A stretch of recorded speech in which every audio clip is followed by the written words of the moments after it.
सभी वैष्णवों को जय श्री कृष्णा।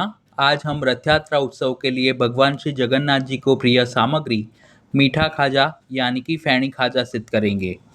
तो सबसे पहले पात्र में मैंने 2 कप यानी कि 250 ग्राम जितना छाना हुआ मैदा लिया है। आप गेहूं का आटा भी ले सकते हैं। उसमें 3 टेबल स्पून यानी कि 45 ग्राम जितना घी पधरा कर मैदा बिल्कुल भी सूखा ना रहे उस तरीके से अच्छे से मिक्स करेंगे। मुट्ठी बन सके उतना मोयन करना आवश्यक है। अभी हम अनसखड़ी की रीत के मुताबिक कर रहे हैं, इसलिए नमक या तेल का उपयोग ना करें। फिर उसमें आवश्यकता के अनुसार थोड़ा थोड़ा जल पधरा कर जैसे हम रोटी के लिए सॉफ्ट आटा लगाते हैं उससे थोड़ा सख्त यानी कि पराठे जैसा हमें आटा गूंदना है। इस तरह से मैदा की डो बनाने के बाद ढक्कन लगाकर उसे 15 मिनट तक रखेंगे। तब तक चाशनी बनाने के लिए कढ़ाई में 1.5 कप शक्कर लेकर उसमें शक्कर डूबे उतना यानी कि पौना कप जल पधराएंगे। अब मध्यम आंच पर जब तक शक्कर अच्छे से मेल्ट हो जाए और चाशनी में 2 से 3 उबाल आए तब तक हमें उसे चलाते रहना है। अभी हमें एक तार की चाशनी बनानी है। चाशनी उबलने लगे फिर उसका तार चेक करने के लिए 2 बूंद जितनी चाशनी प्लेट में लेकर थोड़ी ठंडी हो जाए फिर उसका तार चेक करेंगे। एक तार हो रहा है इसलिए गैस बंद करके सुगंध के लिए पाव चम्मच इलायची पाउडर पधराकर मिक्स करके ढक्कन लगाकर रखेंगे। 15 मिनट के बाद जो मैदा हमने गूंद कर रखा था वो अच्छे से सेट हो गया है। हल्के हाथों से मसल कर उसमें से 4 नंग बड़ी लोई बनाएंगे और किचन प्लेटफॉर्म के ऊपर थोड़ा चावल का सूखा आटा स्प्रिंकल करेंगे। लोई को चावल के आटे में कोट करके पॉसिबल हो उतनी पतली रोटी बेलेंगे। अगर आपके पास चावल का आटा ना हो तो उसकी जगह पर आप अरारोट या कॉर्नफ्लावर का भी उपयोग कर सकते हैं। चारों रोटी हमें एक ही साइज़ की और पतली बेलनी है। अब एक रोटी को किचन प्लेटफॉर्म के ऊपर रखकर उसके ऊपर 1 चम्मच जितना घी लगाएंगे और ऊपर से थोड़ा चावल का सूखा आटा स्प्रिंकल करेंगे और उसे भी अच्छे से स्प्रेड करेंगे। यह प्रोसेस हमें 4 बार रिपीट करनी है ताकि जो खाजा के लेयर है वो बहुत ही अच्छे दिखेंगे। जगन्नाथपुरी धाम में यह सामग्री मैदा का उपयोग करके ही सिद्ध की जाती है, लेकिन आप आधा गेहूं का आटा और आधा मैदा भी ले सकते हैं। इस तरह से चारों रोटी के लेयर करने के बाद जैसे हम खांडवी के लिए रोल बनाते हैं बिल्कुल उसी तरीके से हमें एकदम फिट रोल बनाना है ताकि वो तलते वक्त बिल्कुल भी खुल ना जाए। इसके अलावा भी और भी कई प्रभु लायक सामग्री मैंने चैनल पर पोस्ट की है, आप वीडियो सेक्शन में जाकर देख सकते हैं।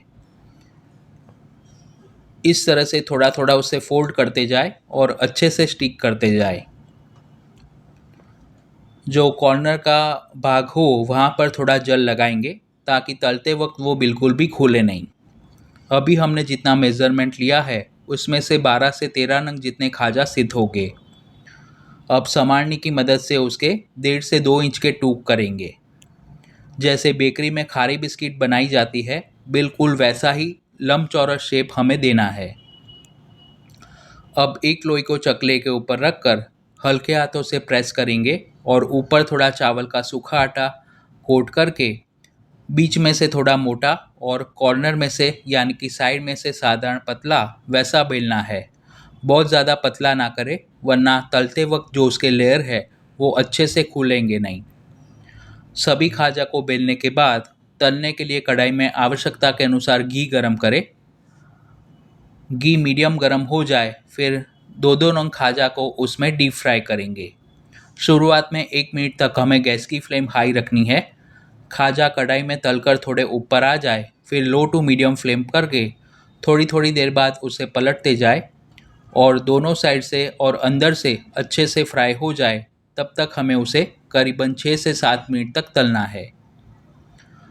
तलने में अगर आप जल्दबाजी करोगे तो वो बाहर से लाल हो जाएंगे और अंदर से कच्चे रहेंगे और फिर चाशनी में पधराने के बाद वो बहुत ही अंदर से सॉफ्ट हो जाएंगे।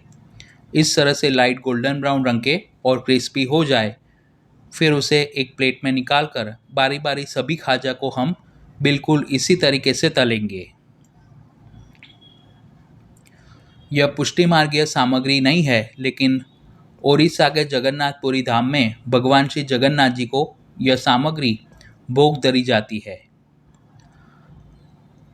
लाइट गोल्डन ब्राउन हो तब तक हमें उसे तलना आवश्यक है। आप फीका में सामग्री सिद्ध कर रहे हैं तो ऊपर चाशनी चढ़ाने की आवश्यकता नहीं है। खाजा रूम टेम्परेचर पर ठंडे हो जाए फिर जो हमने चाशनी बनाकर रखी थी उसमें 2 मिनट तक उसे डीप करेंगे और दोनों साइड चाशनी अच्छे से कोट हो जाए और अंदर तक अच्छे से एब्जॉर्ब हो, उसके बाद खाजा को एक प्लेट में रखकर 1 से 1.5 घंटे तक उसे रूम टेम्परेचर पर सेट होने देंगे ताकि वो चाशनी है वो अच्छे से जमकर सेट हो जाएगी। तो रथ यात्रा उत्सव पर आप भी भगवान श्री जगन्नाथ जी को प्रिय वैसी सामग्री मीठा खाजा यानी कि फैनी खाजा घर पर अवश्य सिद्ध करें। आप इसे 15 से 20 दिन तक रूम टेम्परेचर पर स्टोर कर सकते हैं, लेकिन श्री प्रभु को हमेशा ताज़ी सामग्री भोग धरने का ही आग्रह रखें। सामग्री की रीत पसंद आई हो तो वीडियो को लाइक और शेयर करना ना भूलें। चैनल को सब्सक्राइब करके बाजू में दिए गए बेल आइकन पर क्लिक करें ताकि आने वाले सभी वीडियोस की नोटिफिकेशन आपको मिलती रहेगी। फिर मिलेंगे एक ऐसी प्रभु लायक सामग्री की रीत के साथ। यह वीडियो देखने के लिए आपका बहुत बहुत धन्यवाद। जय श्री कृष्णा।